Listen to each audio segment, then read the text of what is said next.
আমি কিছু চাপিলা মাছ নিয়েছি, এগুলো ধুয়ে বেছে কেটে নিয়েছি। এখন নুন হলুদ দিয়ে মেখে নিছি।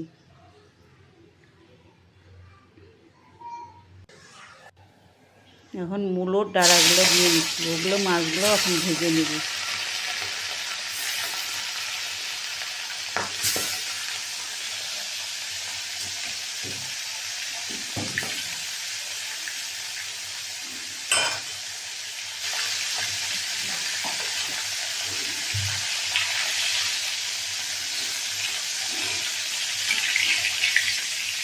চাপিলা মাছগুলো দারুণ, বেশ বড় বড়।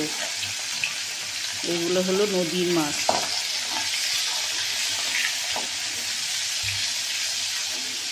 একটুকু কাটা বের হয়নি ভাজার সময়। আমি অন্যদিকে মুচি নিয়েছি, মুচি দিয়েও রান্না হবে। মুচির সঙ্গে মূলার ডাঁটাগুলো দিয়ে বানাবো। মুখিগুলো ভেজে নিলাম, মাছগুলোও ভাজা হয়ে যাচ্ছে। এখন আমি তেল ঢেলে ওই তেলের মধ্যে কালো জিরে, শুকনো লঙ্কা, তেজপাতা দিয়ে দিলাম। অল্প তেল ঢেলে দিয়েছি। এখন টমেটো, পেঁয়াজ দিয়ে দিই।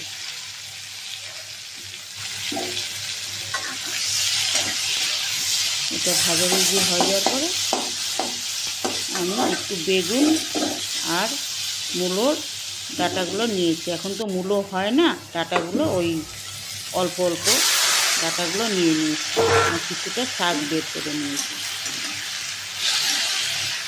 এখন নতুন মূলো তো খুব টেস্ট হয়, এইভাবে চচ্চড়ি বানাবে।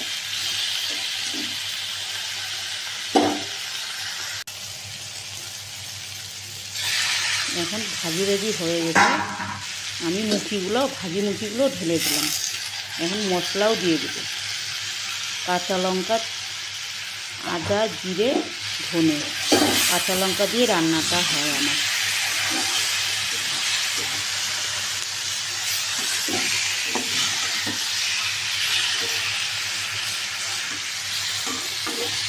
একটু ভাজি হয়ে যাওয়ার পর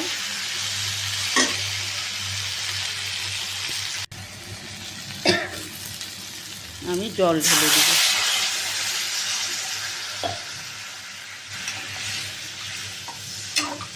অল্প জল দিলেই হয়ে যাবে মাছ। তারপর বলক উঠলে মাছগুলোকে ছেড়ে দিব।